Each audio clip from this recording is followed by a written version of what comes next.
Okay, so what we're doing is a digital watch, right? So I'm using Bootstrap. I want this to be as fast as possible. So I'm bringing in my Bootstrap scripts there, and then I'll create a container. Okay, and then I'm going to put in another container, 2 of them there, so it's going to have a P5. Let's go to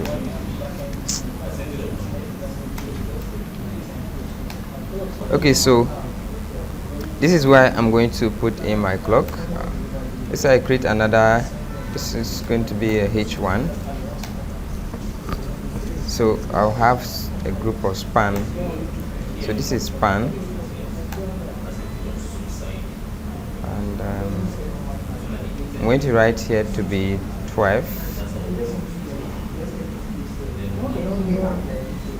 Then I'll continue. So to give us something like this, we're just doing the layout.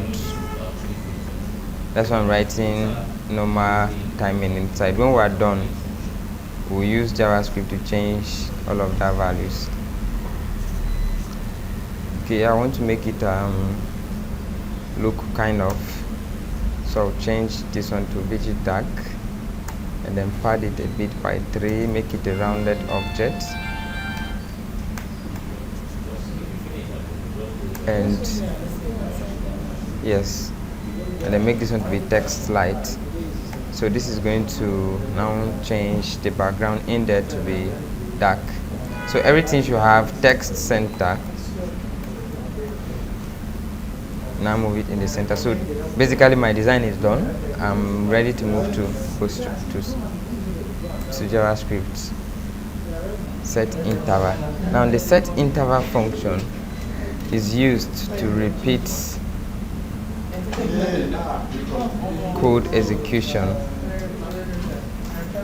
continuously. So like for instance now, you want something to be recurring. Like in this case now, it's going to be checking the date and then updating it. So the interval function is used to repeat a code execution. That is, it does something over and over and over after a given time. So you can actually set time that, okay, after every 5 seconds, do this code. After 5 seconds, so if you continue doing that, on that, we'll use interval. So if I have, let's say I have function here, say my function, and then I run an alert here. Okay, so I want this alert to be running every 5 seconds or every 2 seconds. I'll now come and set interval. Now this is a function, so attach a callback function to it.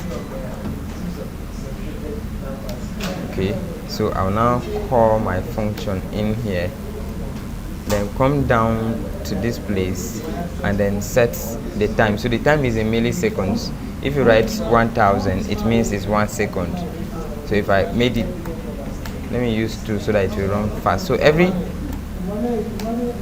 2 seconds is going to call the my function, which will result to an alert.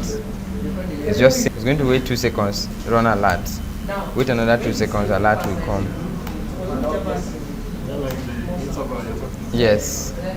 So it's the general idea is it's going to repeat a code until you stop it. So if I had written text here, the text will keep coming up, right? So I'm going to do a function here. I'll create. You did random number. Were you in class today? We did random number. Wow. Okay, so I'll just do it in a flash. So I'm going to create a random number here. N1 is equal to maths.floor, and then I'll create. Say I'm looking for a number in 1000. Okay, so I'll now do document.query selector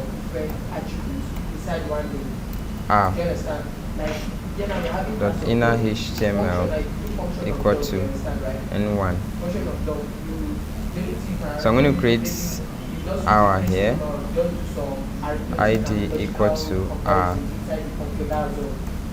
So every 2 seconds it's going to generate a new a random number and then write it inside. After 2 seconds this will change. So this is random number. So I'll come here. I'm going to comment this one. No, just this one now. So I'll come here and then say my date is equal to new date. My dates dot get minutes. Okay. Then we also get hours to be equal to my dates dot get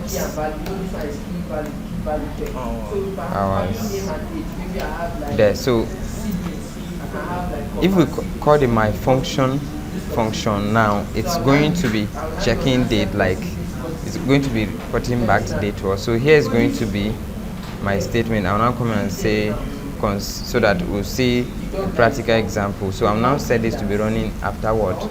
1 second.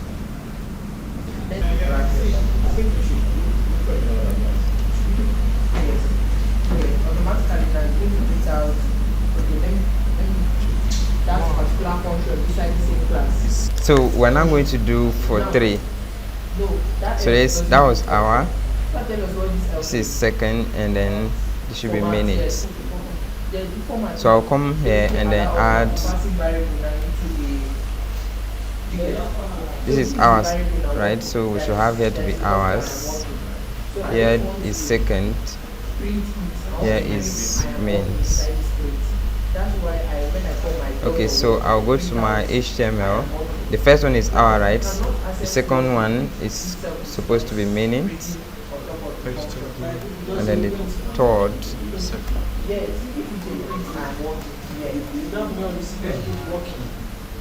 second. 11:20. By the time this gets to 6, okay.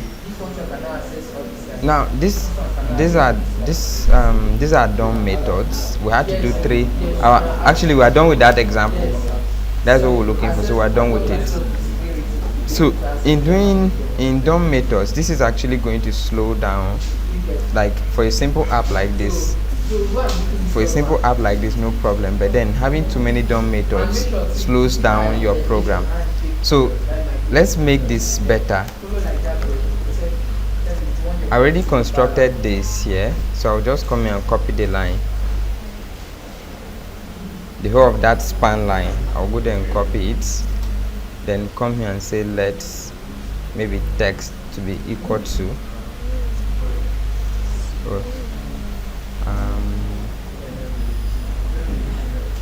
let's take this before,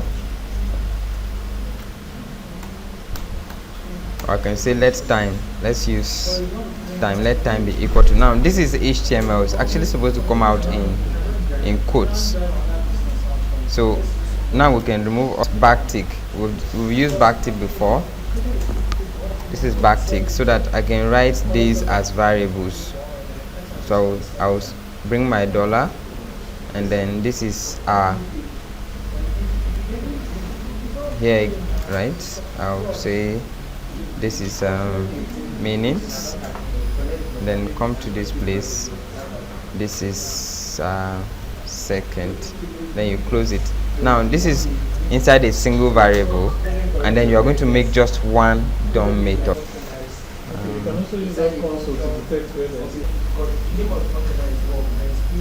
Okay, so we have back what we did before using a simpler syntax, and we could choose at this point now, we can choose to ignore the span. You can write it without the span, plain. Why we use span before was because we're going to write into 3 different elements, but now that we have just a statement, we can actually do without the span this way. So from a complex syntax to a more simple syntax. But basically that's how you do it. Because doing it like this now, maybe you're not able to understand it. set the work to English. Now here now you're supposed to call them There. by doing like So we're done with our digital clock. you know on the function that we call them now it's work. So you come here. We're done with our